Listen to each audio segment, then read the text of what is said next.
कोविड-19 के केसेस दिन ब दिन बढ़ रहे हैं। हालांकि कल के दिन केसेस के नंबर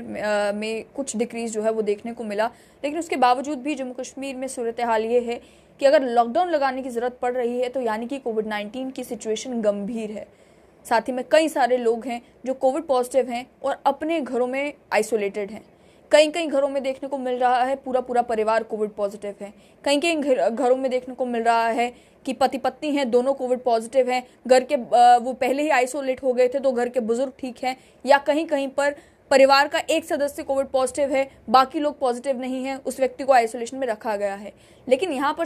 सवाल ये है कि इस टाइम पर जहाँ पर कोविड-19 के कारण हर स्फीयर ऑफ लाइफ इम्पैक्ट हुआ है, वहीं पर एकेडमिक्स भी इम्पैक्ट हुई हैं, क्योंकि स्कूल्स, कॉलेजेस, एजुकेशनल इंस्टीट्यूशंस को पहले ही बंद कर दिया गया था, लेकिन सभी चीज़ें जो हैं ऑनलाइन मोड से चल रही थी।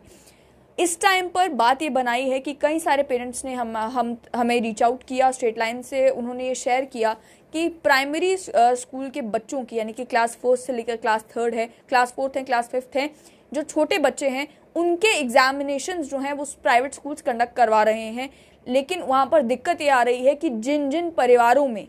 कोई व्यक्ति कोविड पॉजिटिव है, पेरेंट्स कोविड पॉजिटिव हैं, तो उनका बच्चा आखिर एग्जामिनेशन देगा कैसे। आप खुद ही जानते हैं कि अगर कोई बच्चा 2nd क्लास में है या 1st क्लास में है तो वो इतना टेक सेवी नहीं है कि वो खुद जो है ऑनलाइन एग्जामिनेशन दे सके। लेकिन जहाँ पर परिवार में जो पेरेंट्स हैं वहीं खुद कोविड पॉजिटिव हैं, तो उस बच्चे का एग्जामिनेशन आखिर कंडक्ट करवाएगा कौन। अगर घर में दादा दादी हैं या कोई बुजुर्ग हैं, उन्हें भी ठीक से स्मार्टफोन चलाना नहीं आएगा। अगर कोई ऐसा व्यक्ति है ही नहीं जो बच्चे की प्रिपरेशन भी करवा सके एग्जामिनेशन में, और साथ ही में जब एग्जामिनेशन देने की बारी आए तो वो सारी फैसिलिटी प्रोवाइड कर सके ऑनलाइन, जिस तरीके से भी एग्ज़ाम देना है, चाहे वो वीडियो कॉल के थ्रू देना है, चाहे वो रिटन में देना है, उसके बाद स्कैन करना है, वो सारी चीज़ें वो लोग कैसे पॉसिबल कर पाएंगे जिनके घर में कोई व्यक्ति कोविड पॉजिटिव है। और इस टाइम पर आप जानते हैं कि जम्मू डिवीज़न में यह इन्फेक्शन इतना फैल चुका है कि कहीं पर अगर कोई व्यक्ति टेस्ट भी नहीं करवा रहा खुद को, लेकिन तब भी जैसे बुखार है तो वो घर में आइसोलेट होकर बैठा हुआ है।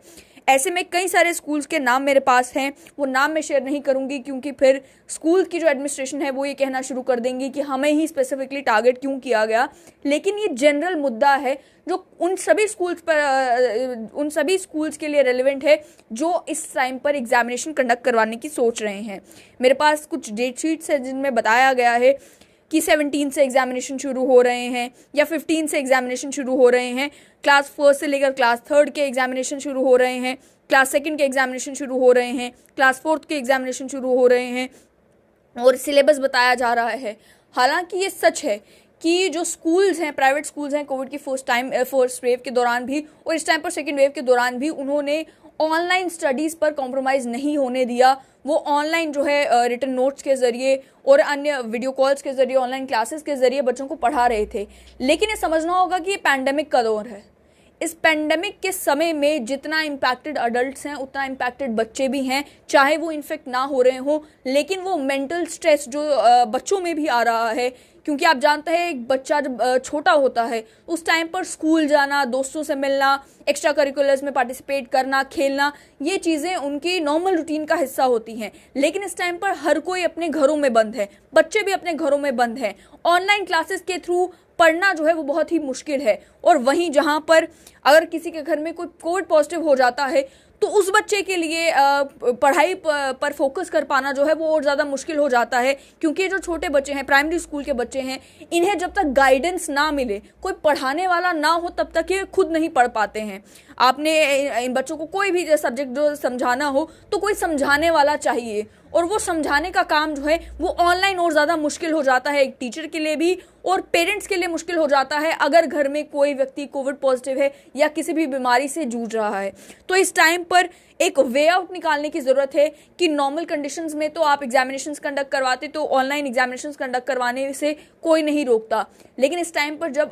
कोई ना कोई एक्सेप्शन जो है उन परिवारों के लिए निकालने की ज़रूरत है जिनके घर में कोई व्यक्ति कोविड पॉजिटिव है, उनके लिए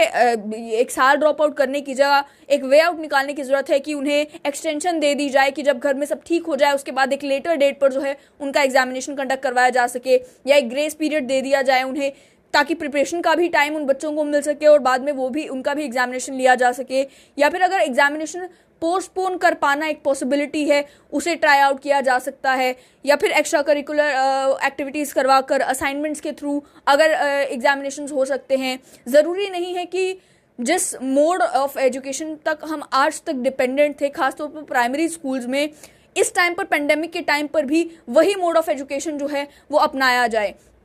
जहाँ पर 10th के एग्जामिनेशंस को कैंसिल करने की नौबत आ गई, उन्हें भी ऑनलाइन कंडक्ट नहीं किया गया, और अन्य बहुत सारे लोगों ने अपना एग्जामिनेशन जो है, बहुत सारे इंस्टीट्यूशंस ने अपने एग्जामिनेशंस को पोस्टपोन कर दिया, एग्जामिनेशंस को कैंसिल कर दिया, ऑनलाइन मोड से किया या फिर मास प्रमोशन दे दी। अगर ऑनलाइन मोड से किया तो उसमें भी कुछ ग्रेस मार्क्स रखे या फिर कोई टाइम दिया या ओपन बुक कर दिया। बहुत सारी कोशिशें की गई ताकि एकेडमिक्स भी सफ़र ना करे, और वहीं ये समझा जाए कि इस टाइम पर स्टूडेंट्स के ऊपर कितना प्रेशर है, और इस पेंडेमिक की सिचुएशन में जो एटमॉस्फेयर बन चुका है, इसमें फोकस कर पाना स्टडीज़ के ऊपर कितना मुश्किल है। इसमें यह नहीं कहने की ज़रूरत है कि स्टडीज़ इंपॉर्टेंट नहीं है, लेकिन पहली से तीसरी क्लास के जो बच्चे हैं उनके ऊपर पढ़ाई का इतना बोझ इस समय में डालना जो है वो भी सूटेबल समझ में नहीं आता। और ख़ास तौर पर मैं स्पेसिफिकली उन फैमिलीज़ की बात कर रही हूँ जहाँ पर कोई ना कोई व्यक्ति कोविड पॉजिटिव है, परिवार का कोई बुजुर्ग कोविड पॉजिटिव है, फैमिली में जितने लोग हैं उनकी पूरी एनर्जी इसी में इन्वॉल्व है कि वो पेशेंट हॉस्पिटल में एडमिट है तो उसे प्रॉपर केयर मिल सके, दवाइयाँ उस तक प्रॉपर पहुँच सकें, उसकी केयर की जा सके। किसी की फैमिली से अगर कोई चला जाता है तो वो फैमिली पूरी जो है डिस्टर्ब हो जाती है। ऐसे में वो भी जो है बच्चे के एग्जामिनेशन के ऊपर फोकस नहीं कर पाती। किसी की फैमिली में कोई करंटली कोविड पॉजिटिव है, क्योंकि जिन लोगों ने हमसे रीच आउट किए कई सारे पेरेंट्स उनमें से वो भी थे जो खुद कोविड पॉजिटिव थे। उनका ये कहना था कि हमें 4-4 5-5 दिन हो गए हैं, इतनी बुरी हालत है, हमसे खुद बेड से उठा नहीं जा रहा या बोला नहीं जा रहा प्रॉपरली, तो हम अपने बच्चों को इस टाइम पे पढ़ाएं कैसे। और उनके पास जाकर हम रिस्क भी नहीं लेना चाहते, क्योंकि इस टाइम पर जो है बहुत सारी यूथ जो है वो इम्पैक्ट हो रहे हैं। बच्चों पर क्या असर पड़ेगा हमें नहीं मालूम, तो हम बच्चों के करीब जाकर भी उन्हें इन्फेक्ट नहीं करना चाहते। कोशिश हमारी ये है कि हम पहले खुद ठीक हो जाएं, लेकिन ऐसे में जब एग्जामिनेशन का टाइम आता है तो एग्जाम्स को भी जो है पेरेंट्स नॉन सीरियसली नहीं ले सकते। तो प्राइवेट स्कूल से ये गुजारिश की जहाँ पर बाकी बातों को सरकार एक्सेप्ट कर रही है, जहाँ फीस लेने की बात हो तो प्राइवेट स्कूल्स को कह दिया गया कि आप फीस ले सकते हैं, लेकिन उसके लिए भी एक स्ट्रक्चर डिफाइन कर दिया गया कि कौन सी फीस आपको लेनी है, कौन सी फीस आपको नहीं लेनी है। उसकी भी वायलेशंस करते हुए कुछ स्कूल्स मिले तो उनके खिलाफ भी सरकार को एक्शन लेना चाहिए। लेकिन जहाँ पर प्राइवेट स्कूल्स की सिचुएशन को सरकार समझ रही है और पेरेंट्स समझ रहे हैं कि आपने अपनी स्टाफ को सैलरी देनी है, आपने स्कूल रन करना है, आप ऑनलाइन एजुकेशन प्रोवाइड कर रहे हैं, तो आपके लिए फ़ीस जो है वो लेना ज़रूरी है। वहीं पेरेंट्स की इस मुद्दे को भी समझना ज़रूरी है, एंड एक मैकेनिज्म निकालने की ज़रूरत है जिससे कम से कम पेरेंट्स आप तक डायरेक्टली रीच आउट कर पाएँ और ये बात कन्वे कर पाएँ कि जहाँ पर कोविड-19 से इम्पैक्टेड हो कोई भी फैमिली मेम्बर, तो उस सिचुएशन में आप कोई वे आउट निकालें। वे आउट ये नहीं है कि आप कहीं से भी जो है एग्ज़ाम में बच्चे को बिठाएं, किसी रिश्तेदार के घर भेज दें या किसी भी तरीके से जो है आप एग्जामिनेशन में लाएं। वे आउट ये भी नहीं है कि आप कहें कि ठीक है आप ड्रॉप आउट कर दें, आपको रिपीट करना पड़ेगा 1 साल। कोई ना कोई वे आउट निकालने की ज़रूरत है जिससे फैमिली को भी ये लगे कि जो है स्कूल एक्टिवली इन्वॉल्व है बच्चे की एकेडमिक्स को लेकर और ओवरऑल ग्रोथ को लेकर। मामला केवल फीस का नहीं है और मामला केवल जो है वो एग्ज़ाम्स को रश करने का नहीं है। और साथ ही में ये भी कि पेरेंट्स को भी ये समझना होगा कि ये टाइम जो है, इस टाइम में वो जो कोविड पॉजिटिव पेशेंट है उसका तो ख्याल रखें, लेकिन बच्चों का भी केयर करने की बहुत ज़रूरत है, क्योंकि ये पीरियड बच्चों के लिए भी बहुत ज़्यादा स्ट्रेसिंग है। और जितना हम अपने बारे में सोच रहे हैं, परिवार के बाकी मेंबर्स के बारे में सोच रहे हैं, एडल्ट्स के बारे में सोच रहे हैं, बच्चों की भी उतनी ही केयर करने की ज़रूरत और उससे ज़्यादा केयर करने की ज़रूरत इस टाइम पर है, कोविड-19 के इस समय में है। तो आप लोगों से यही गुजारिश कि कोई ना कोई मैकेनिज्म ऐसा ढूंढे जिससे आप प्राइवेट स्कूल्स तक खुद अपनी ये बात पहुंचा सकें कि एग्जामिनेशंस को लेकर कोई वे आउट ढूंढने की ज़रूरत है, खासतौर पर उन फैमिलीज़ के लिए जिनके परिवारों में कोई कोविड पॉजिटिव है। और एक फेयर मैनर में जो है एग्जामिनेशंस कंडक्ट होने चाहिए। अगर एग्जामिनेशंस पोस्टपोन किए जा सकते हैं, क्योंकि क्लासेस 1st से लेकर क्लासेस 3rd का कोई हार्ड एंड फास्ट रूल नहीं है कि आपको अभी एग्जामिनेशन कंडक्ट करने हैं, उसे 1 हफ्ता लेट नहीं किया जा सकता, 2 हफ्ते लेट नहीं किया जा सकता, क्योंकि लॉकडाउन तो खुलेगा लेकिन स्कूल्स तब भी 30 तारीख तक बंद ही रहेंगे। तो अगर वेट किया जा सकता है 30 तारीख के बाद के लिए या जब से हालात थोड़े बेहतर हो जाएं तब के लिए, तो कम से कम वेट किया जा सके, ताकि एग्ज़ाम में जब बच्चा बैठे, आप जानते हैं एग्ज़ाम में कोई भी हो, छोटा बच्चा हो या फिर युवा हो या फिर टीनेजर हो, एग्ज़ाम में बैठने का स्ट्रेस ही कुछ और होता है। तो ये समझें कि जब बाकी स्ट्रेस से थोड़ा वो बच्चा फ्री हो, तब जाकर वो ठीक से एग्जामिनेशन में बैठ भी पाए और अच्छी तरीके से जो है परफॉर्म भी कर पाए।